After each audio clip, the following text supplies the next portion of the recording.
These dark amusement parks are hiding more than just old rusty roller coasters. Nope, they're hiding pure evil, so let's take a look into them. Lake Shawnee Amusement Park, this is the playground of doom. A little girl in a bright pink dress was riding her favorite attraction, the simple spinning, swing set. When tragedy struck, she was laughing one moment, and the next she was crushed by a delivery truck that backed into the ride while it was still in motion. Witnesses claimed her body flew several feet before collapsing to the ground. She was only one of at least 6 people who passed away at Lake Shawnee Amusement Park in Princeton, West Virginia, a place so cursed that locals now call it the Playground of Doom. But here's the chilling part. This land was doomed long before the rides were even built. In the late 1700s, it was the site of a very bad annihilation where a Native American tribe basically unalived a settler family for stealing their land. Now, later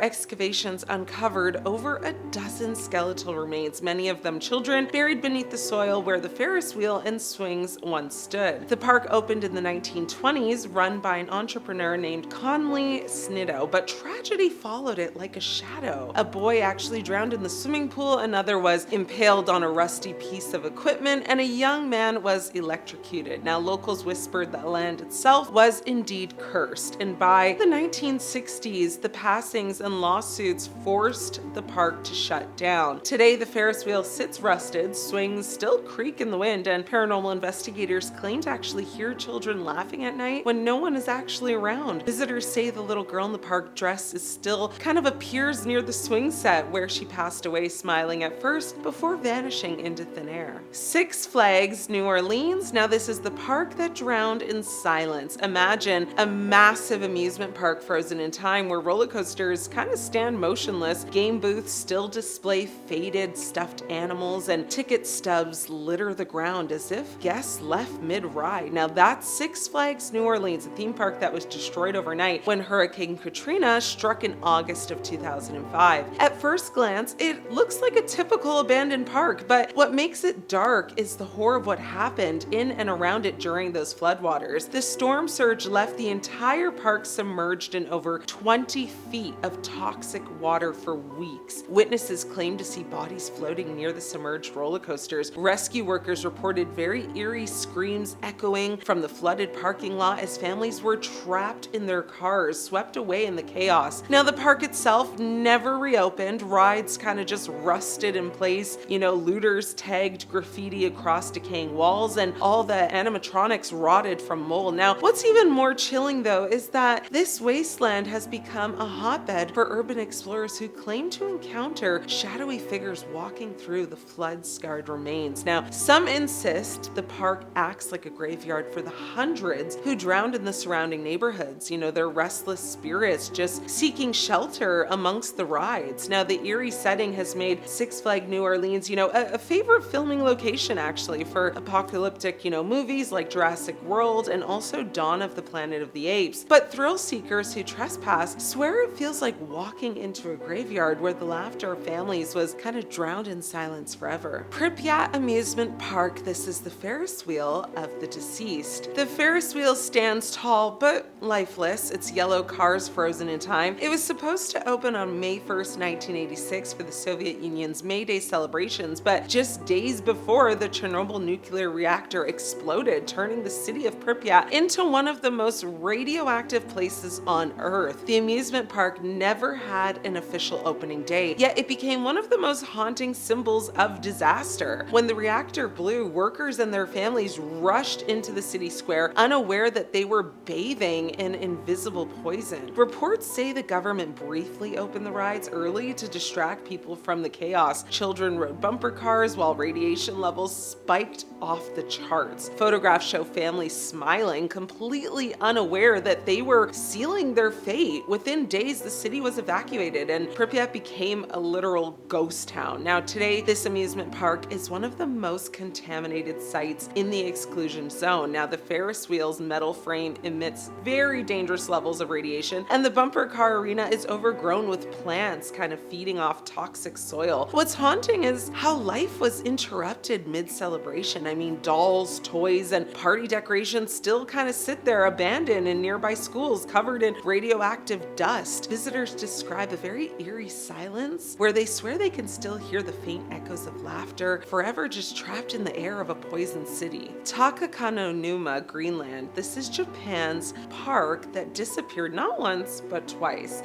Now, deep in the misty mountains of Fukushima, Japan, sits this amusement park, a theme park so cursed it was abandoned not once, but like I mentioned, twice. And the creepiest part, well, officially it doesn't even exist on maps anymore. Like, you won't be able to find it. The park first opened in 1973, but within just 2 years, it abruptly closed. Locals whispered about mysterious, passings on the rides, including a girl whose safety harness actually failed mid-loop on a roller coaster, sending her flying to her doom in front of horrified families. Now, the official explanation for the closure was just poor attendance. Nobody really wanted to show up, but eyewitnesses insist it was because of an alarming number of accidents. For some strange reason, the park actually reopened in the mid-1980s with, all brand new attractions. Yet again, it just didn't last. Within a few years, it was shut down permanently, swallowed by the surrounding forest. Now, the roller coasters sit half hidden under moss and vines, and the Ferris wheel kind of emerges like a skeleton through the mist. Urban explorers who managed to find the park describe a very overwhelming sense of dread. Cameras kind of malfunction when they're there, mist,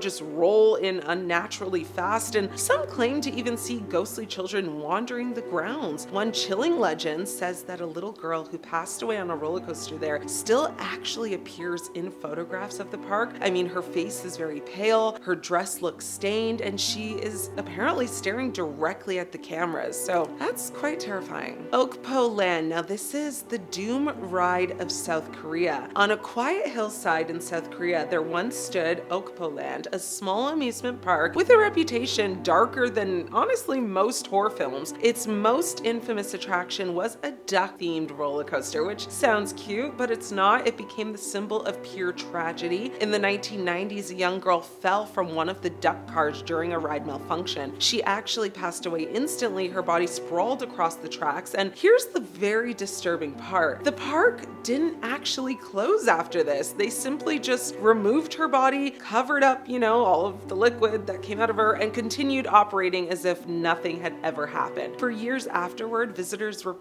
heard whispers and heard rumors about the cursed duck ride, and so they didn't really want to go on. But then again, in 1999, it struck again. Another child reportedly passed away in a nearly identical accident on the exact same ride. This time, the park did shut down overnight, rightfully so. I mean, workers abandoned everything. Half-eaten food sat rotting on tables, tickets remained stuck in the machines, and the infamous duck ride, well, it stood frozen mid-curve with cars dangling off the track. When urban explorers broke in years later, they found the duck coaster actually still intact, one car hanging kind of just precariously off the edge. A chilling reminder of, the child who passed away there, both of them. Now, locals now say the ghost of the girls haunts the site, forever riding their unfinished journey. The park was actually demolished in 2011, but its legend lives on as one of the darkest amusement park stories in the entire world. Well, which dark amusement park would you want to visit today? Or wish maybe that you could have visited at one point? My pick, personally, none of them. I don't like heights. I also don't really like risking my life, so there's that. But let me know what you would choose. Thanks for watching. I'm your host, Ashley. I'll see you next time. Turn the lights on, your door open, and do not watch this alone. These terrifying possessions caught on camera are going to keep you up tonight. The Smurl family haunting. Now imagine being yanked awake in the middle of the night, not by a sound, but by the hand that isn't actually there. Fingers digging into your arm, leaving bruises that seem to burn into your skin. That was the reality of Jack and Janet Smurl in Pennsylvania during the 1980s, when their quiet family home transformed into a stage for one of the most disturbing possession cases ever reported. The Smurls moved into their duplex in 1974, hoping for a fresh start. At first, the disturbances were very subtle. Tools vanished from Jack's workbench, a strange odor, something like rotting garbage mixed with sulfur filled the air, but vanished as quickly as it came. Now soon, scratching noises began echoing through the walls at night. At first, they dismissed it as just plumbing, or maybe rodents even, but then the attacks escalated. The family reported that their German Shepherd was thrown against the wall by an invisible force,